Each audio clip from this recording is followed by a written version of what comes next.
પન્નાની રસોઈમાં તમારું સ્વાગત છે। તો આજે આપણે બનાવવાના છીએ સિમ્પલ ઘરનું જમવાનું અને જમવાની સાથે સાથે આજે કંઈક ગળ્યું પણ ખાવાનું મન છે તો આપણે થોડું ઘણું કંઈક ગળપણ પણ બનાવીશું। તો ચાલો બનાવવાનું શરૂ કરીએ। જમવામાં સૌથી પહેલા આપણે બનાવીશું ભાત। તો એના માટે 1 કપ ચોખા લેશું કુકરની અંદર। ચોખાને આપણે પાણીથી સરસ 2 વાર ધોઈ લેવાના।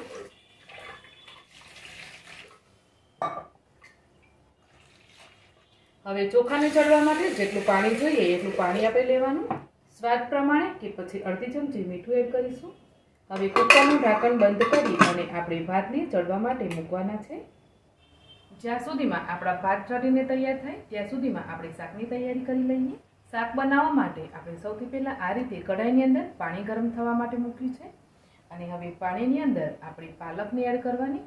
તો અહીંયા મેં પાલકની સાફ કરી અને એકવાર પાણીથી સરસ ધોઈ લીધી છે અને હવે આ પાલકને આપણે આ ઉકળતા પાણીની અંદર નાખવાની।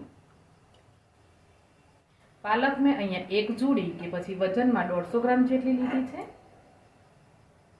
2 મિનિટ માટે આપણે ગરમ પાણીની અંદર પાલકને આ રીતે ઉકાળી લેવાની છે અને મેં જે પાલક લીધી છે એ 150 ગ્રામ જેટલી પાલક છે, એક જોડી।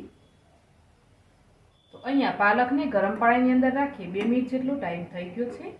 તો હવે આપણે પાલકને કાઢી લઈશું અને પાલકને કાઢી અને સીધા જ આપણે પાલકને ઠંડા પાણીની અંદર એડ કરીશું। પાલક કાઢી લીધા પછી આપણે આ ગરમ પાણીની અંદર 1.5 કપ સોયાવડી એડ કરી દઈશું। તો આજે આપણે જે આ શાક બનાવવાના એ સોયાવડી અને પાલકથી બનાવવાના છીએ। સોયાવડીને પણ આપણે ગરમ પાણીની અંદર 3 મિનિટ માટે રાખીશું અને આપણે ફ્લેમને બંધ કરી દઈશું। આપણે જે પાલકને ગરમ પાણીમાંથી ઠંડા પાણીની અંદર કાઢીને લીધી એ પાલકને હવે આપણે મિક્સરમાં લેશું અને મિક્સરમાં લઈ અને આની પ્યોરી બનાવી લેવાની। પાલકને આ રીતે મિક્સરમાં લઈ અને પ્યુરી બનાવો એના પહેલાં આપણે એક લીલું મરચું એડ કરીશું એની અંદર, એક ટુકડો આદુનો અને આ રીતે 4 કળી આપણે લસણ લેશું અને હવે જરૂર મુજબ આની અંદર થોડું પાણી એડ કરી અને આને આપણે પીસી અને પ્યુરી બનાવી લેવાની। ત્યાર પછી આ જે સોયાવડી છે એને આપણે ઠંડા પાણીમાં કાઢી લઈએ। તો જેમાં આપણે પાલક કાઢેલી એમાં જ આપણે આ સોયાવડીને પણ કાઢી લઈએ। હવે આપણે એક પેન લેશું અને પેનની અંદર આપણે 2 ચમચી જેટલું તેલ લેવાનું। પેનમાં તેલ લીધા પછી આપણે આ જે સોયાવડી લીધી એ સોયાવડીને આપણે 2 હાથથી આ રીતે નીચોવી લેવાની। તો એને બરાબર નીચોવી અને આપણે આની અંદર લઈ લેશું। આ રીતે જેટલું પણ બને ને એટલું એની અંદરથી પાણી કાઢી લેવાનું અને આ તેલની અંદર સોયાવડી એડ કરવાની। તો સોયાવડીને આપણે શેકવાની છે। તો આ રીતે એને ફેરવતા જઈ અને તેલની અંદર આપણે સરસ થોડી સોયાવડી છે ને એ ક્રિસ્પી થાય ત્યાં સુધી એને શેકી લઈએ। અહીંયા આપણા ભાત બની ગયા છે। આપણે કુકરને ઉતારીને સાઈડ પર રાખી દઈએ। આ રીતે આપણે સોયાવડીને શેકી લીધી। તો હવે આ શેકેલી સોયાવડીને આપણે સાઈડ પર રાખીશું। હવે આપણે શાકમાં વઘાર કરીશું। તો એના માટે કઢાઈ રાખી દીધી છે મેં। 2 મોટી ચમચી તેલ એડ કરીશું કઢાઈમાં। તેલ ગરમ થાય એટલે અડધી ચમચી મેથી દાણા, અડધી ચમચી રાઈ, અડધી ચમચી જીરું, અડધી ચમચી હિંગ આટલું ઉમેરી અને આટલી વસ્તુ બરાબર ચટકી જાય એટલે આપણે એક સમારી ડુંગળી એડ કરી દઈશું વઘારમાં। ડુંગળીને મેં આજે ઝીણી નથી સમારી, આ રીતે એને સ્લાઇસમાં સમારી છે। ડુંગળી થોડી સતળાઈ જાય એટલે એક સમારીનું ટામેટું એડ કરી દઈશું। ટામેટું એડ કર્યા પછી 1 ચમચી આદુ લસણ અને મરચાંની પેસ્ટ એડ કરી દઈએ, કરી લઈશું। હવે બાકીના મસાલા પણ એડ કરી દઈએ। તો સૌથી પહેલાં સ્વાદ પ્રમાણે મીઠું એડ કરીશું, અડધી ચમચી હળદર પાવડર, 1 ચમચી લાલ મરચું પાવડર, 2 ચમચી ધાણા જીરું પાવડર। હવે બધા જ મસાલાઓને મિક્સ કરી લઈએ। મસાલા બળે ના એના માટે આપણે ખાણી દસ્તામાં 2-3 ચમચી જેટલું પાણી લઈ અને આની અંદર એડ કરી દઈશું જેથી આપણે જે મસાલો વાટ્યો છે ને એ પણ વેસ્ટ નહીં જાય। હવે આ રીતની સરસ એવી આપણી ગ્રેવી તૈયાર થાય પછી આપણે આની અંદર એક એક કરીને બધી વસ્તુ એડ કરીશું। જેમાં સૌથી પહેલાં મેં લીધા છે 2 બાફેલા બટાકા જેની છાલ કાઢીને આ રીતે તૈયાર રાખ્યા છે। તો આપણે બાફેલા બટાકા લેશું અને બાફેલા બટાકા જે છે ને એને આ રીતે હાથથી મસળી અને આપણે આની અંદર એડ કરીશું.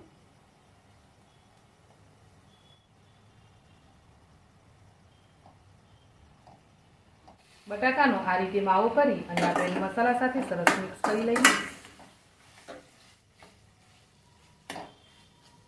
બટાકા અને મસાલો બધું જ આ રીતે મસ્ત મિક્સ થઈ ગયું છે. તો હવે આપણે શું કરીશું, આપણે જે પાલકને તૈયાર કરેલી ને એ પાલકને મેં આ રીતે પીસી અને એની પ્યુરી બનાવી લીધી છે. તો આ પાલકની જે પ્યુરી છે ને એને આપણે આની અંદર એડ કરવાની. મિક્સરની અંદર થોડું પાણી લઈને એડ કરી દઈશું, જેથી પ્યુરી ચોટેલી હશે ને એ પણ આપણી વેસ્ટ નહીં જાય.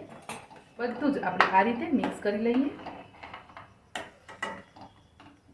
અને તમારે જેટલું પણ શાક બનાવવું હોય એ પ્રમાણે આની અંદર પાણી એડ કરવાનું. તો હું અહીંયા 1 કપ જેટલું મેં જ્યારે પાલકની પ્યુરી બનાવી ત્યારે એડ કરેલું પાણી અને 1 કપ જેટલું હમણાં એડ કરી દીધું છે. જ્યારે આ રીતે સરસ ઉકળી જાય એટલે આની અંદર આપણે સોયાવડી એડ કરીશું.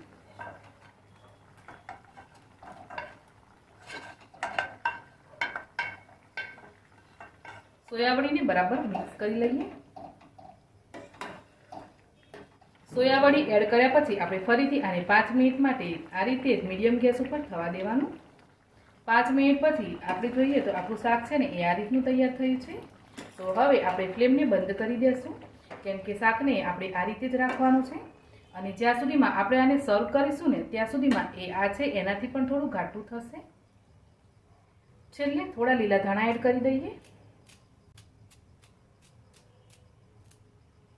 આ રીતનું આપણું શાક બન્યું છે. શાકને આપણે સાઈડ પર રાખી દઈશું. હવે આજે જમવામાં આપણે કંઈક ગળપણ પણ બનાવીશું. તો કઢાઈમાં આપણે ઘી લેશું 2 ચમચી જેટલું. ત્યાર પછી એક નાની વાડકી જેટલું મેં અહીંયા ઘઉંનો ઝીણો લોટ લીધો છે, જેનાથી આપણે રોટલી બનાવીએ ને એ જ લોટ. તો ઘીની અંદર આપણે લોટને એડ કરી દેવાનું. લોટને આપણે ઘી સાથે બરાબર શેકવાનો છે.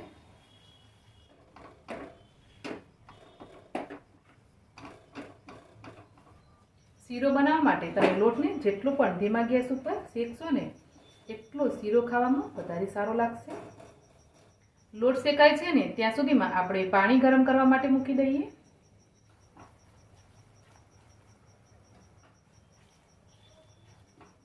લોટ શેકાતા 15 મિનિટ જેટલો ટાઈમ થયો છે અને લોટ છે ને એ સરસ શેકાઈ ગયો છે. આ રીતે લોટ પણ શેકાઈ ગયો અને બાજુમાં આપણું પાણી જે મૂકેલું ગરમ થવા એ પણ સરસ ગરમ થઈ ગયું.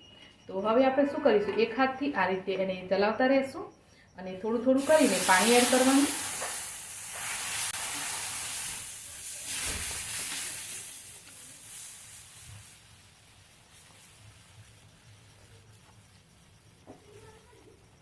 આ રીતે એક હાથથી ચલાવતા રહેશો અને એક હાથથી પાણી એડ કરશો ને એટલે બિલકુલ પણ આ શીરાની અંદર ગાંઠા નહીં પડે.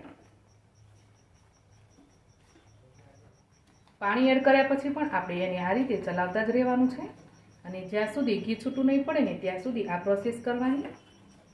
અહીંયા જુઓ તો જુઓ આપણો જે શીરો છે ને એ બિલકુલ પણ નીચે ચોંટતો નથી અને સરસ એ સિલ્કી બની ગયો છે. તો હવે આપણે એની અંદર ગળપણ એડ કરીશું. ગળપણ માટે મેં અહીંયા લીધો છે ગોળનો પાવડર. તો જેટલો લોટ હતો એનાથી આપણે અડધો ગોળનો પાવડર લીધો છે. તમે ખાંડ કે સાકર નાખવા માંગતા હોય તો પણ નાખી શકો. હવે ગોળનો પાવડર એડ કરી અને મિક્સ કરી લઈએ બરાબર. આ રીતે શીરો બની જાય પછી આપણે એની અંદર અડધી ચમચી ઇલાયચી પાવડર એડ કરીશું. તો આની અંદર તમે કોઈ પણ પ્રકારના ડ્રાયફ્રૂટ્સ એડ કરવા માંગતા હોય તો કરી શકો. હું નથી કરતી, મેં ખાલી ઇલાયચી પાવડર જ એડ કર્યો છે. હવે ઇલાયચી પાવડરને બરાબર મિક્સ કરી લઈએ.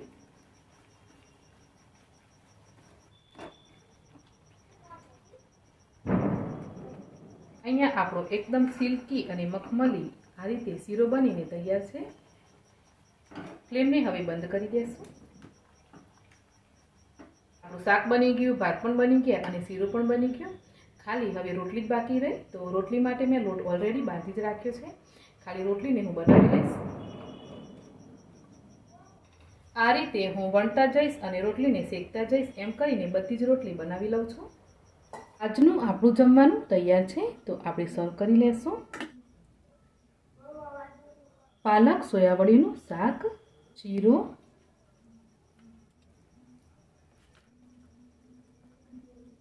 સાથે રોટલી અને ભાત.